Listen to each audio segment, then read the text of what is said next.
एक क्वेश्चन आता है स्टीवेंस का घात नियम।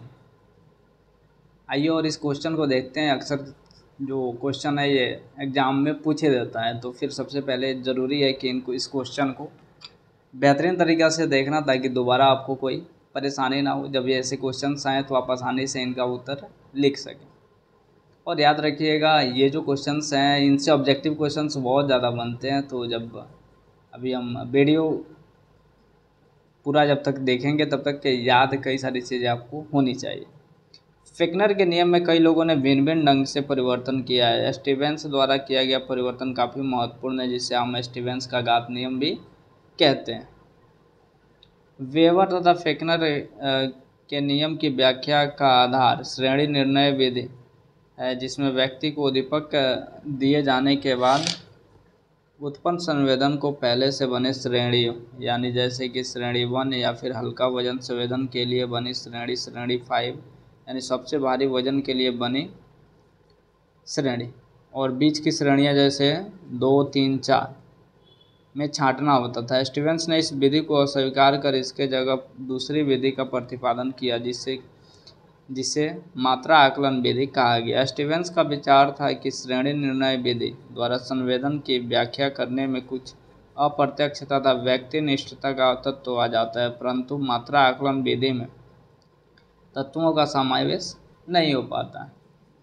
स्टीवेंस द्वारा प्रतिपादित मात्रा आकलन विधि में उद्दीपक से उत्पन्न संवेदन को बतलाने के लिए कोई निश्चित श्रेणियां नहीं होती है। प्रयोज्य अपना उत्तर किसी भी ढंग से दे सकते हैं। हाँ, इतना अवश्य है कि उद्दीपक से उत्पन्न संवेदन को बतलाते समय शून्य या इससे नीचे की संख्या में का प्रयोग वर्जित होता है।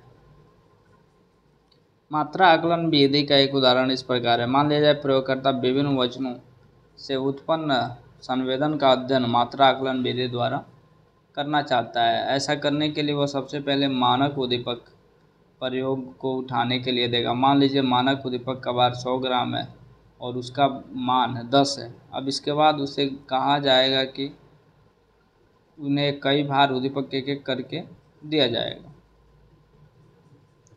यदि किसी भार उद्दीपक को वह मानक भार से 2 गुना महसूस करता है तो वह 20 कहेगा। यदि 3 गुना भारी महसूस करता है 30 कहेगा। यदि किसी भार उद्दीपक का मानक भार जिसका मान 10 है का 1/5 भाग है तो वह 2 कहेगा।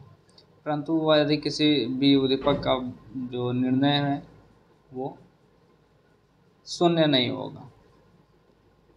मात्रा आकलन विधि में मानक उद्दीपक को दी गई संख्यात्मक मान को मॉडुलस कहा जाता है, जो ऊपर के उदाहरण में 10 है। मात्रा आकलन विधि द्वारा स्टीवेंस ने भिन्न भिन्न संवेदी क्षेत्रों का प्रयोग किया, जहाँ पर आंकड़ों को उन्होंने आलेख पर दिखलाया तो स्पष्ट रूप से यह पाया कि उद्दीपक की तीव्रता तथा उससे उत्पन्न संवेदन की मात्रा में लघुगणक संबंध नहीं पाया जाता है। उनका कहना था कि संवेदन की मात्रा उद्दीपक की तीव्रता को एक खास घातांक या पावर तक वृद्धि करने का सीधा प्रतिफल होता है, जिसे सूत्र के रूप में इस प्रकार व्यक्त किया जा सकता है S=KR⁴n, जहाँ पर S संवेदन की मात्रा है, R उद्दीपक की तीव्रता है, K सतत यानी कांस्टेंट है, n क्या हो गया घातांक यानी एक्सपोनेंट हो गया। स्टीवेंस पावन नियम के अनुसार तीव्रता में परिवर्तन के साथ संवेदन की मात्रा में हुआ परिवर्तन घातांक के आकार पर निर्भर करता है। यदि घातांक 1 है तो जितना उद्दीपक की तीव्रता में परिवर्तन होगा ठीक उतना ही परिवर्तन संवेदन की तीव्रता में होगा। जैसे स्टीवेंस ने ताप अर्थात बांह पर ठंड के संवेदन के लिए घातांक 1 होते पाया। इसका मतलब यदि बांह पर ठंडे वस्तु से स्पर्श किया जाए तो ठंडे वस्तु की तीव्रता जितनी बढ़ेगी उत्पन्न संवेदन की मात्रा ठीक उसी अनुपात में बढ़ेगी। उससे उत्पन्न संवेदन की मात्रा भी ठीक उसी अनुपात में बढ़ेगी। स्टीवेंस ने भिन्न भिन्न संवेदी क्षेत्रों के लिए घातांक ज्ञात किया है, करीब करीब निश्चित तथा स्थिर पाए गए हैं। ध्वनि की प्रबलता के लिए घातांक 6, भिन्न भिन्न लकीरों की लंबाई से संबंधित संवेदन के लिए 1, नमकीन स्वाद के लिए 1.3, वजन उठाने संवेदन के लिए 1.45, बिजली शॉक के लिए 3.5। घातांक में परिवर्तन होने पर उद्दीपक की तीव्रता तथा संवेदन की मात्रा का आपस में संबंध बदल जाते हैं। चित्र में 3 संवेदी क्षेत्रों के उद्दीपकों से उत्पन्न संवेदन की मात्रा को दिखलाया गया है। लकीर की लंबाई के लिए घातांक 1 है, बिजली के शॉक के लिए घातांक 1 से ज़्यादा यानी 3.5 है, ध्वनि की प्रबलता के लिए घातांक सबसे कम यानी 0.6 है, जबकि घातांक 1 है।